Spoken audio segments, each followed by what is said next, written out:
Your sister married into the Blackstone family, Dad said. Don't come to Christmas. At the party they introduced me as the failure. Richard Blackstone stood. Director Williams? Your $820 million nonprofit is transforming communities. Dad's face went white. But let me tell you how I became the family disappointment who secretly ran one of the largest educational nonprofits in the country. I'm Maya Williams, 38 years old. My sister Natasha is 41. We grew up in Bethesda, Maryland, the kind of upper-middle-class suburb where your college matters more than your character and your salary defines your worth. Our parents, Robert and Diana Williams, were both corporate executives. Dad was a VP at a pharmaceutical company. Mom was a marketing director. They lived for appearances, the right neighborhood, the right cars, the right country club membership. Natasha understood the assignment perfectly. She went to Princeton, got her MBA from Wharton, married a Goldman Sachs analyst named Derek. They had the American dream on paper. $2.3 house in Potomac, matching Range Rovers, annual trips to St. Bart's. I was the problem child. I went to UVA on a partial scholarship, not prestigious enough for Dad. I majored in social work. A poverty degree, Mom called it. After graduation, I worked for a small nonprofit helping kids in underserved communities access educational resources. Starting salary, $32,000. Maya's doing charity work. Mom would tell her friends the way you might say Maya's collecting garbage. Dad was more direct. When are you going to get a real job? This is a real job, I'd say. Real jobs have six-figure salaries. Real jobs have career trajectories. You're 23 years old making $30,000. That's not a career. That's a hobby. I didn't argue. I learned early that arguing with my father was like arguing with a brick wall. Painful and pointless. What my parents didn't know, what they never bothered to ask about, was that I was good at my work. Really good. Within 2 years I'd restructured our entire program model. Secured 3 major grants. Doubled our student enrollment. The executive director noticed. Maya, have you ever thought about leadership? I'm a social worker. I help kids. You could help more kids if you were making organizational decisions. At 27 I became director of programs. At 30 executive director. At 32, I merged 3 struggling nonprofits into one organization with a unified mission, closing the educational opportunity gap for low-income students. We called it Bright Futures Initiative. My parents thought I was still making $40,000 at that little charity. In reality, I was running a $820 million organization with programs in 43 states, partnerships with 15 universities, and a staff of over 200 people. We'd helped more than 500,000 students access college prep resources, scholarship funding, and mentorship programs. My salary was $285,000. Not that I cared about money. I lived in a modest townhouse in Arlington, drove a 7-year-old Subaru, wore clothes from Target. Every extra dollar went back into the organization. But I kept quiet about my success. Not because I was ashamed, because I knew my family. If I told them about Bright Futures, Dad would say I was wasting my education. Mom would ask why I wasn't making real money in corporate America. Natasha would find a way to make it about her. So I let them think I was a low-level nonprofit worker making poverty wages. It was easier than the alternative. Natasha, meanwhile, had become insufferable after her divorce from Derek. She traded up, married a man named Stephen Whitmore whose family was old money. Not just rich, generationally wealthy. The kind of wealth that came with trust funds, vacation homes, and memberships to clubs that didn't have websites. She called me the day after the engagement. Maya, I'm marrying into the Whitmore family. Do you know what that means? That you love Stephen? It means I'm going to be part of something that matters. Stephen's family knows everyone. Senators, CEOs, foundation presidents. His parents manage a $2.1 billion private equity fund. That's impressive. Impressive? It's transformative. This is what success looks like, Maya. This is what happens when you make smart choices instead of wasting your life on charity cases. I said nothing. I'm telling you this because I need you to understand. When you meet Stephen's family, you need to be on your best behavior. Don't talk about your nonprofit work. Don't mention money or lack of it. Just try not to embarrass me. I'll do my best. I'm serious, Maya. Stephen's parents are sophisticated people. They donate to real organizations, museums, hospitals, universities. Not little community groups. I can't have them thinking the Williams family is ordinary. The wedding was elegant, expensive, exclusive. I wore a dress from Macy's. Natasha wore custom Vera Wang. The reception was at a private estate with 200 guests who all looked like they'd stepped out of a yacht club catalog. I met Stephen's parents briefly. Richard and Patricia Blackstone. Silver-haired, impeccably dressed, the kind of people who radiate old money. Maya, lovely to meet you, Patricia said. Natasha mentioned you work in nonprofits? Yes, ma'am. Educational access. How noble, she said with a smile that didn't reach her eyes. We didn't speak again that night. Over the next 3 years, Natasha's identity became completely wrapped up in being a Blackstone. She joined boards, not because she cared about the causes, but because that's what Blackstone women do. She hosted fundraisers, attended galas, posted Instagram photos with captions like, "Grateful to give back," next to pictures of her in $5,000 gowns. She also talked about the Blackstone Foundation constantly. Stephen's parents managed $2.1 billion in investments, she'd say at family dinners. Their foundation gives away $50 million annually. Can you imagine having that kind of impact, Maya? I could imagine. I saw it every day. But I said nothing. Last month, Natasha called with an announcement. We're hosting Christmas at the Blackstone estate this year. The whole family, Stephen's parents, his sister, everyone. That sounds nice. It's not just nice, Maya. It's important. Richard and Patricia want to get to know our side of the family better. This is a big deal. I'm happy to come. There was a pause. Actually, I need to talk to you about that. About what? About you coming. He took a breath. Maya, I love you. But I need you to understand, Stephen's family is used to a certain level of success. They respect achievement, ambition, excellence. And you? What? You're a social worker making probably $50,000 a year. You drive a Subaru. You live in a tiny townhouse. And that's fine for you, but what? But I can't have Stephen's parents thinking this is what the Williams family is. That we're people who settle for mediocrity. The words hung between us. Are you uninviting me from Christmas, Natasha? I'm asking you to understand. This is the most important relationship of my life. I need Stephen's family to respect me. To see me as an equal. Having you there talking about your little nonprofit wearing your Target clothes, it undermines everything I've built. I see. Do you? Because this isn't about you, Maya. This is about me. About my marriage. About my place in this family. So I shouldn't come. I think that would be best. I hung up without saying goodbye. 2 days later, Dad called. Maya, your sister told me about Christmas. Did she? She's right, you know. The Blackstones are important people. This is a significant opportunity for our family to make connections, build relationships. We can't have you there being yourself. Being myself. You know what I mean. The nonprofit work, the modest lifestyle. It's admirable in its own way, but it's not impressive. The Blackstones donate to Harvard, to the Kennedy Center. They're not going to understand your little community programs. My little community programs. Maya, don't be difficult. You've made your choices. You've chosen a path that prioritizes feeling good over doing well. That's fine. But the rest of us have to live in the real world where perception matters. Is that all, Dad? I'm saying this because I care about you. Sometimes the most loving thing you can do is step aside. Let the successful members of the family shine without your situation casting a shadow. I hung up on him too.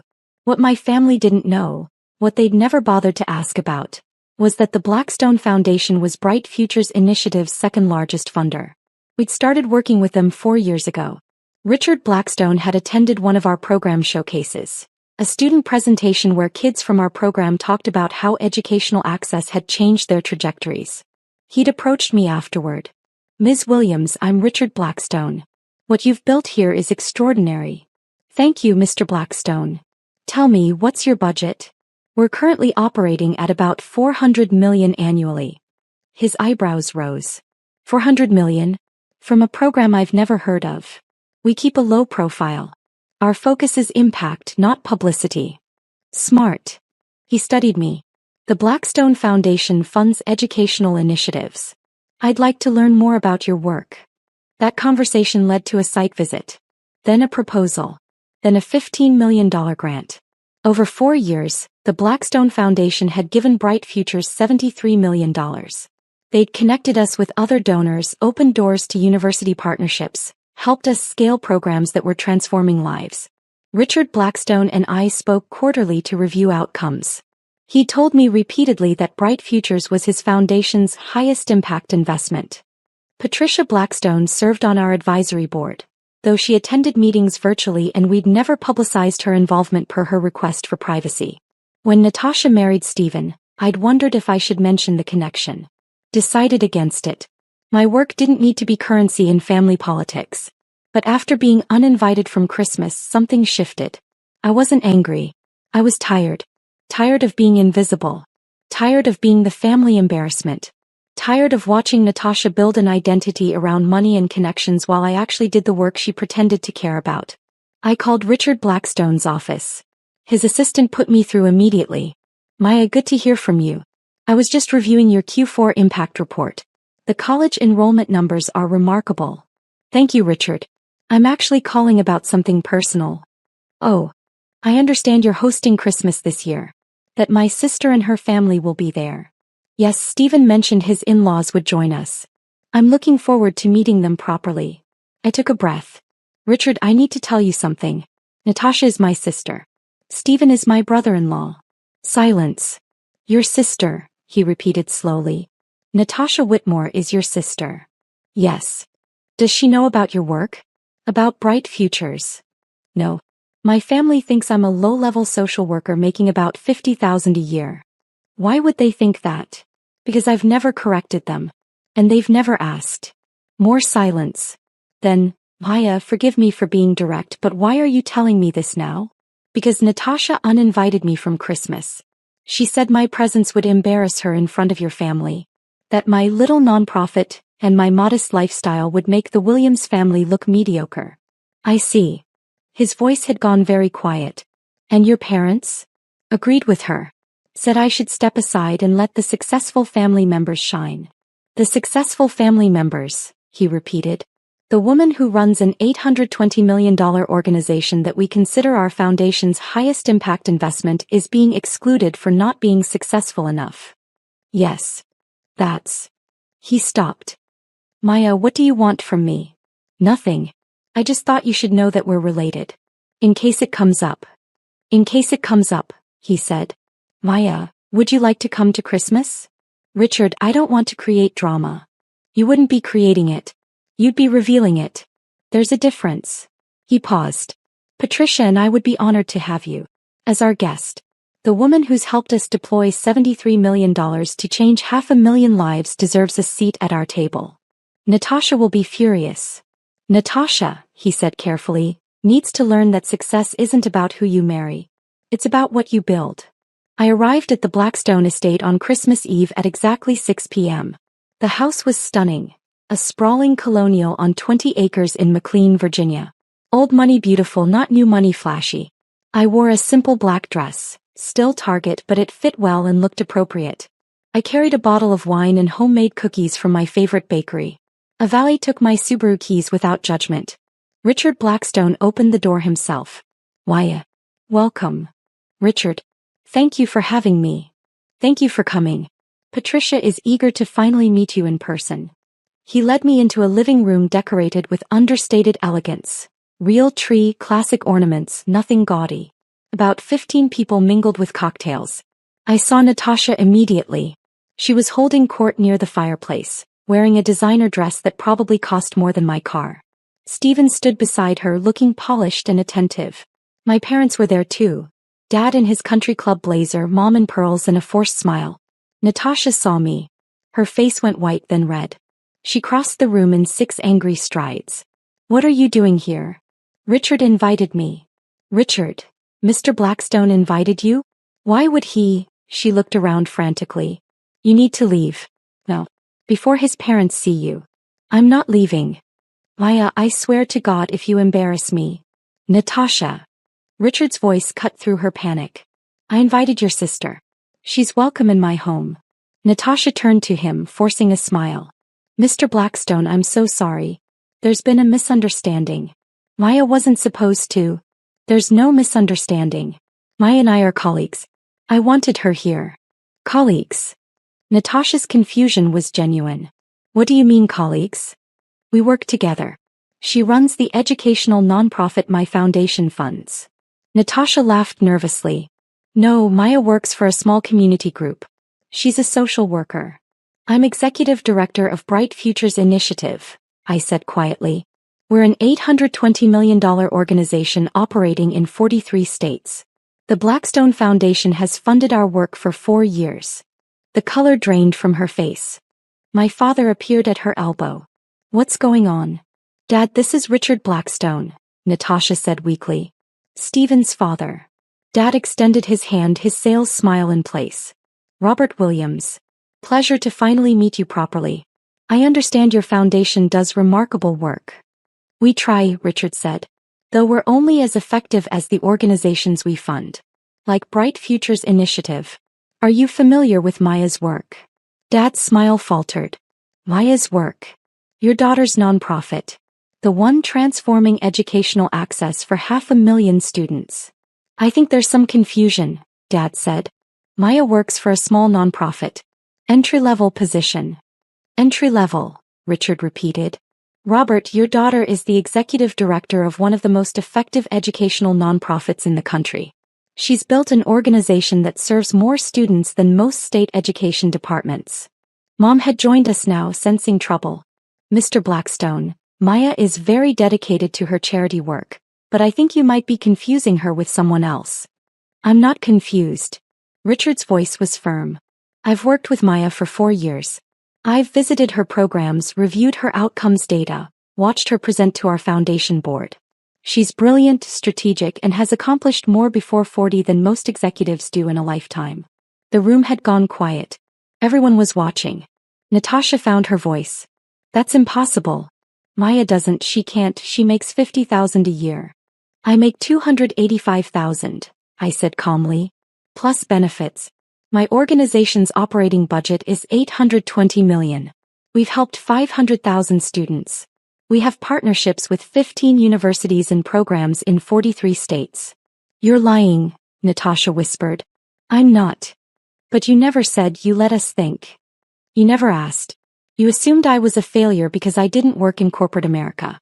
You assumed I was poor because I drive a Subaru. You never once asked about my actual work. Patricia Blackstone appeared beside her husband.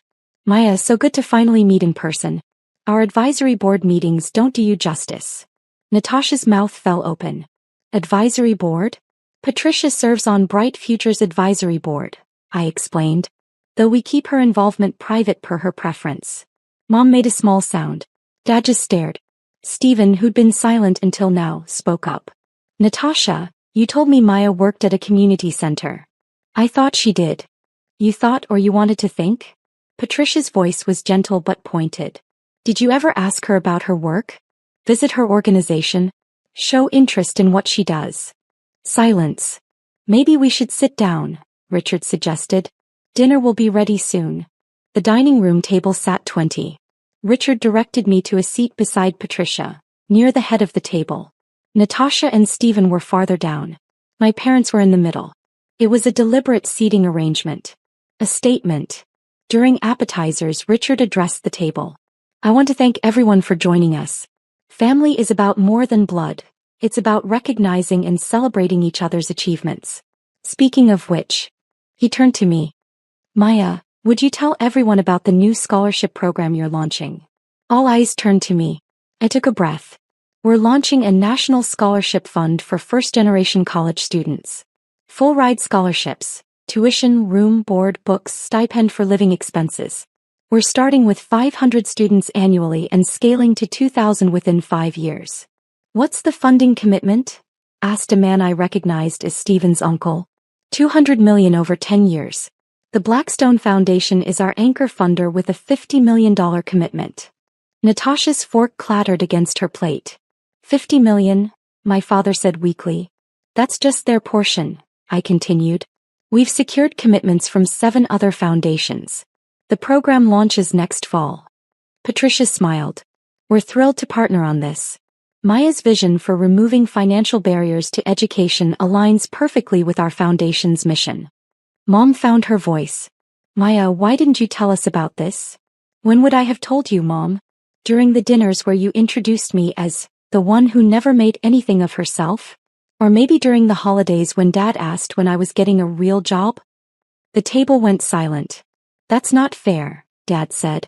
We've always supported you. Have you? Name one program I run.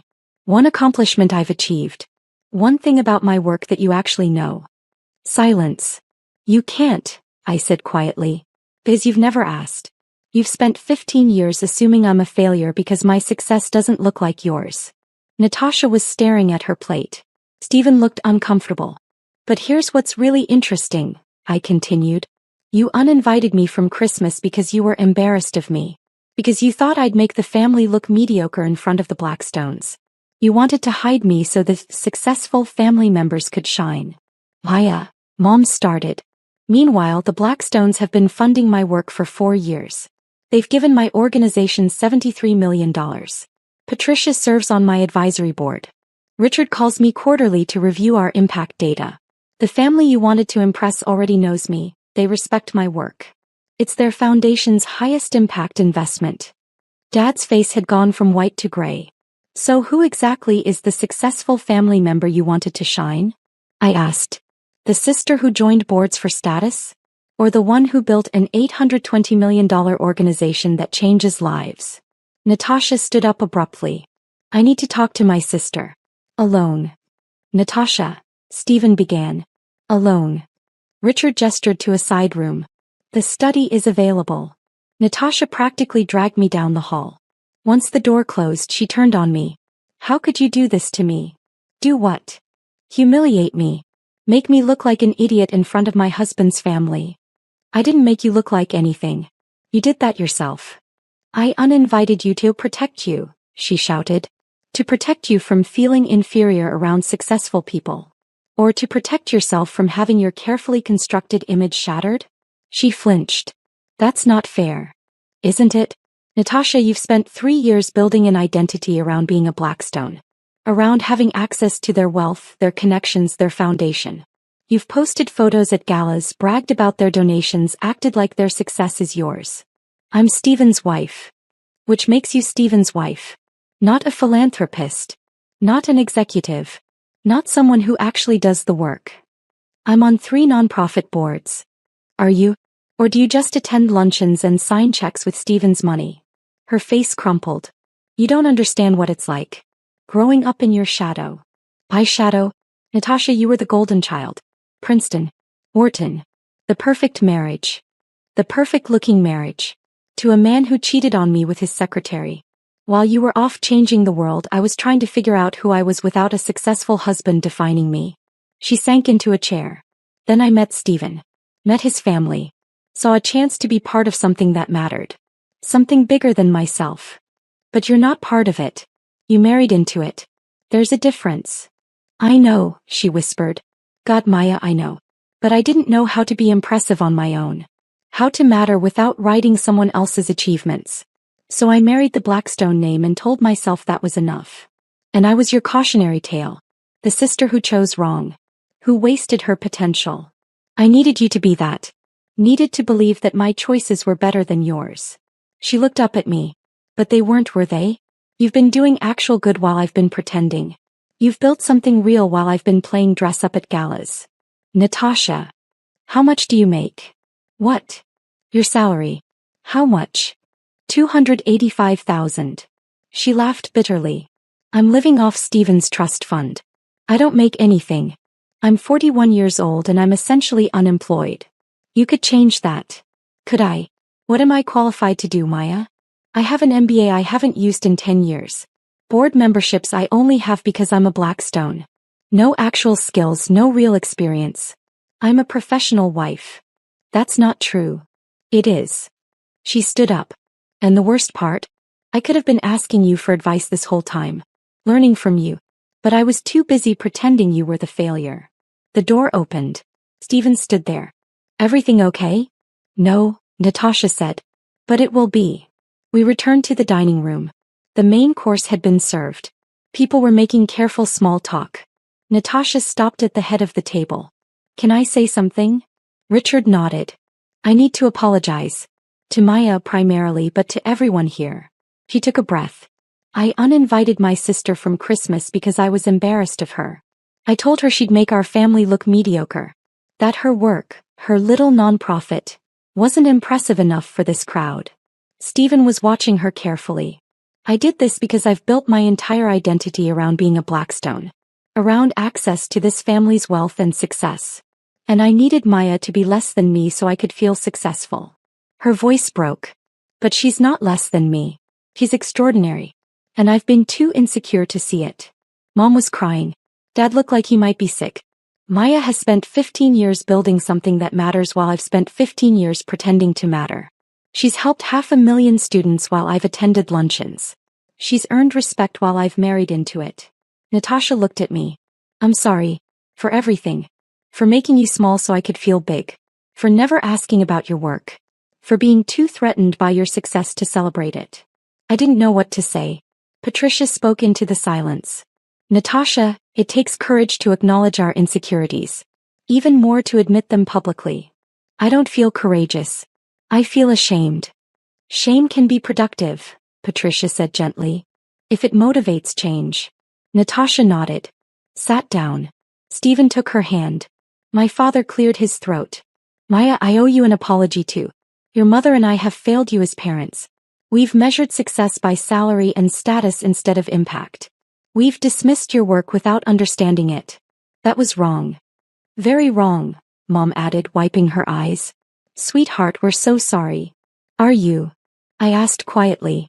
Or are you sorry that you looked foolish in front of the Blackstones? Dad flinched. That's fair. Because if you're only apologizing because you got caught, that's not an apology. That's damage control. No, Dad said. You're right. We've been terrible. Dismissive.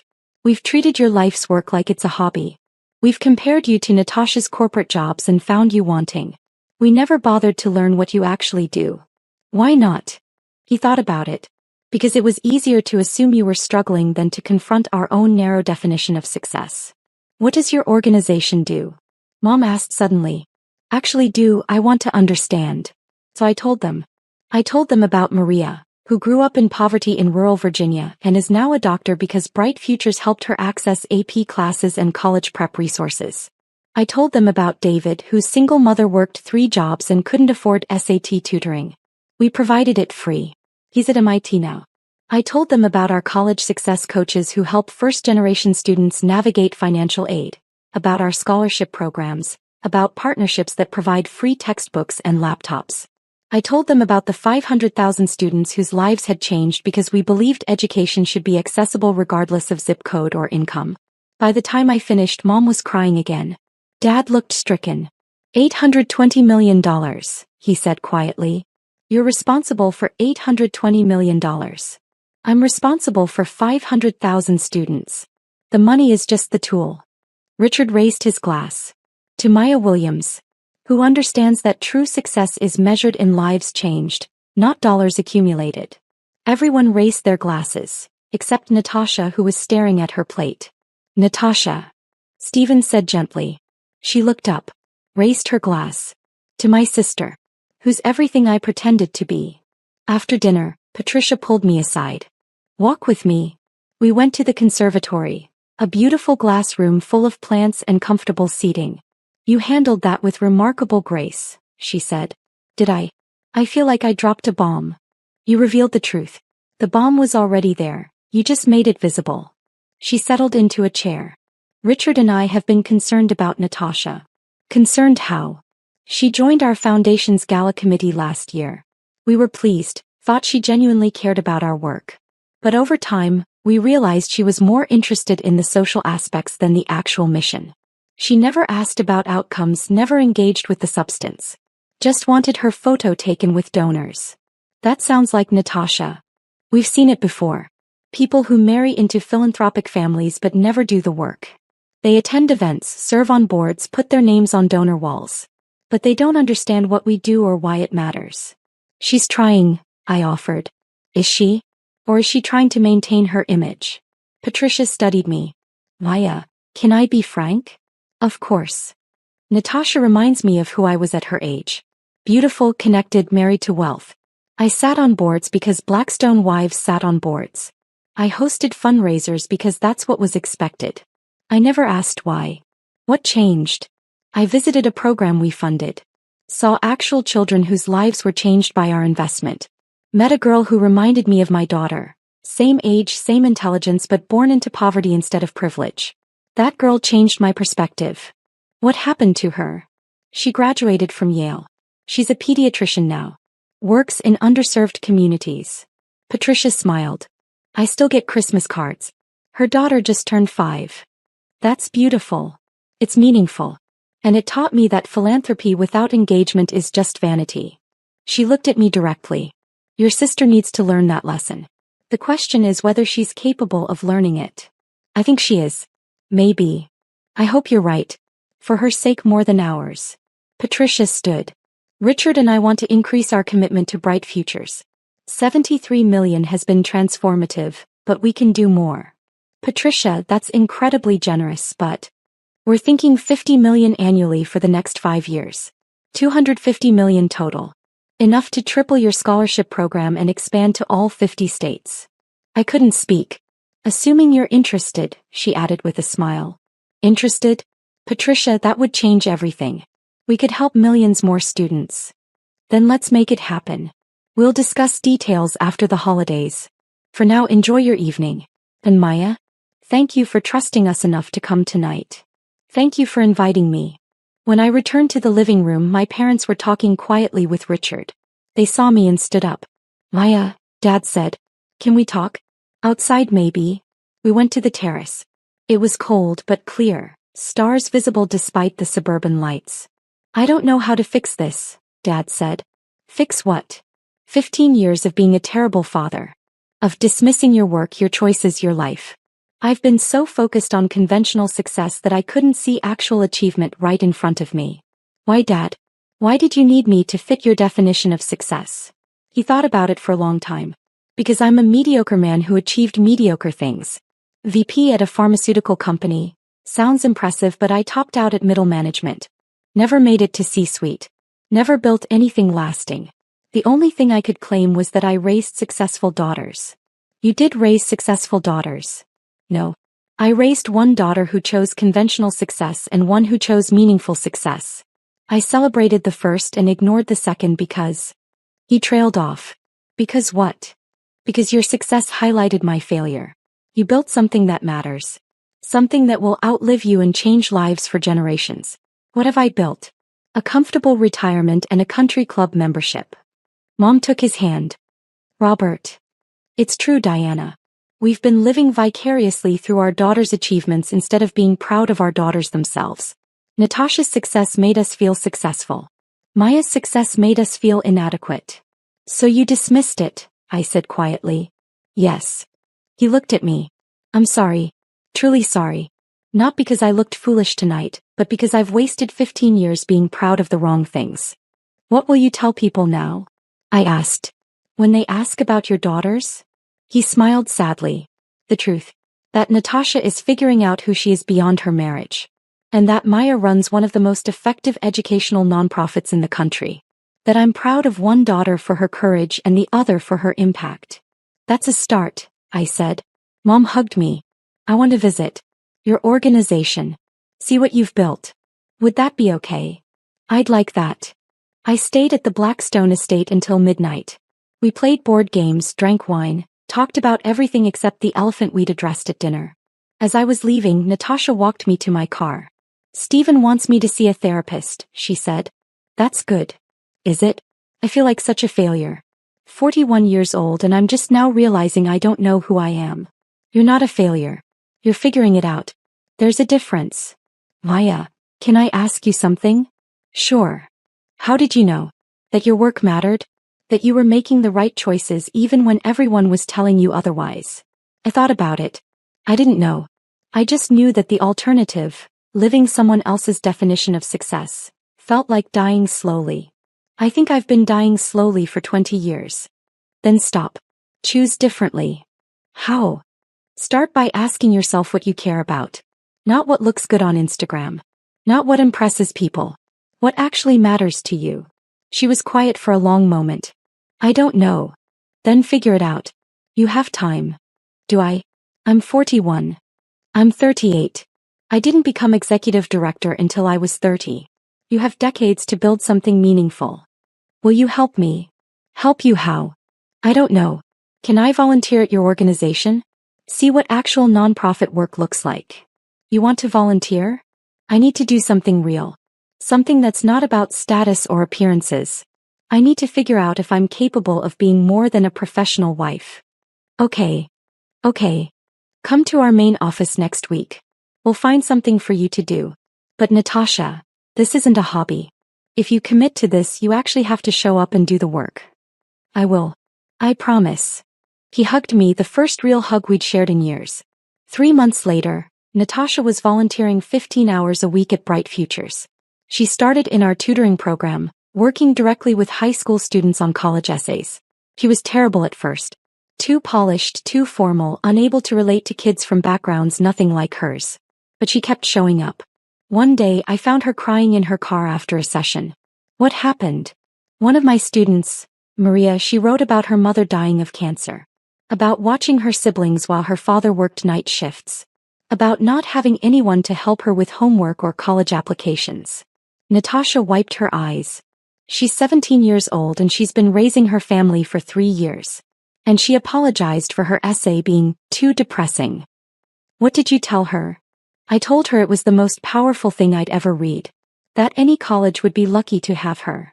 She looked at me. Maya, I've wasted so much time on things that don't matter. While kids like Maria are fighting just to survive, I've been worried about whether my dress was impressive enough for a gala. But you're here now. That matters. Does it? I'm a 41-year-old woman who needs to learn basic human decency from teenagers. No. You're a 41-year-old woman who's choosing to learn. Who's choosing growth over comfort. That takes courage. She started crying again. I don't feel courageous. I feel ashamed. Good. Let that shame fuel change instead of paralysis. 6 months after Christmas, the Blackstone Foundation increased their annual commitment to $50 million, just as Patricia promised. With that funding, we tripled our scholarship program, expanded to all 50 states, and partnered with 20 more universities. We also launched a new initiative, a leadership program for career changers who wanted to transition into nonprofit work. Natasha was our first participant. She took a 60% pay cut from her board member stipend to join our team as a program coordinator. She worked on college access initiatives, coordinated with university partners, and mentored students. She was surprisingly good at it. Turns out, she told me over coffee one day, I'm good at logistics and relationship management. Who knew that corporate skills could transfer to actual meaningful work? Anyone who was paying attention. Shut up. She smiled. But seriously, thank you. For not giving up on me. For letting me volunteer even after I was such a nightmare. You weren't a nightmare. You were lost. I was a nightmare who was lost. She paused. Steven's proud of me. Real pride, not performative pride. He says I'm more myself now than I've been in years. Are you? I think so. I'm making $60,000 a year instead of living off a trust fund. I'm working with kids who think Chipotle is expensive instead of attending galas at the Ritz. And I'm happier than I've been in 2 decades. Good. Also, Mom wants to volunteer. She keeps asking about opportunities to help with fundraising. Really? She's serious. She's been telling everyone at the country club about my daughter who runs the $820 million nonprofit. You've become her new bragging point. I laughed. Better than being the family embarrassment. You were never an embarrassment. We were just too insecure to see your success for what it was. My phone buzzed. A text from Richard Blackstone. Board meeting next week. Patricia wants to propose new funding model for leadership program. Your sister is impressive. Well done. I showed Natasha the text. Your sister is impressive, she read. Wow. You are impressive. You're doing the work. I'm trying. That's all. She looked at me. Maya, can I ask you something? Always. Why did you let us think you were a failure for so long? Because it was easier than fighting. Easier than trying to make you see me differently. I thought if I just lived my life quietly, did my work without recognition, that would be enough. Was it? No. It was lonely. But it was survivable. I'm sorry it had to be survivable. It should have been celebrated. It is now, I said. That's what matters. 1 year after that Christmas dinner, our family gathered at my townhouse, the one they thought was sad and tiny. It's a 3-story historic row house with original hardwood floors, a chef's kitchen I never use, and a rooftop deck with views of the Potomac. This is your apartment? Mom said. Townhouse. I bought it 7 years ago. It's beautiful. Thank you. We had dinner, catered because I can't cook. We talked about Bright Future's latest expansion, about Natasha's program coordination work, about Dad's retirement plans. At one point Dad raised his glass to Maya, who showed us that success isn't about salary or status. It's about impact. And who changed more lives in 15 years than most people do in a lifetime. And to Natasha, Mom added, who had the courage to change course and find meaningful work. And to us, I said, for figuring out how to be a family that celebrates actual achievement instead of performed success. We clinked glasses. Later, as everyone was leaving, Natasha hung back. Thank you, she said. For what? For that Christmas dinner. For letting Richard Blackstone reveal the truth. You could have kept hiding. Could have let me keep embarrassing myself. Instead, you showed me what I needed to see. You're welcome. I'm glad you're my sister, Maya. The successful one. The meaningful one. The one who actually matters. You matter too. I'm starting to believe that. He hugged me. I'll see you Monday at the office? Monday. I watched my family leave. Mom and Dad in their country club best. Natasha in jeans and a Bright Futures t-shirt. All of them different than they'd been a year ago. My phone buzzed. A text from Richard. Patricia and I were just discussing. How would you feel about joining the Blackstone Foundation board? We need voices that understand impact over optics. I smiled. Typed back, I'd be honored. Thank you. He replied immediately, thank us? Maya, you've taught us more about meaningful philanthropy than we've taught you. The honor is ours. I set my phone down and looked around my sad little townhouse. My beautiful home that I'd earned, bought, and filled with a life I'd built on my own terms. I thought about that Christmas dinner. About the look on Dad's face when Richard Blackstone called me Director Williams. About Natasha's wine glass shattering. I thought about 15 years of being invisible, dismissed, treated like the family failure. And I thought about how good it felt to finally be seen. Not because I'd proven them wrong, though I had. But because I'd proven myself right. Success isn't about who you marry or what you earn or how you look on Instagram. It's about the work you do, the lives you change, the meaning you create. And by that measure I'd been successful all along. They just hadn't been looking. The end.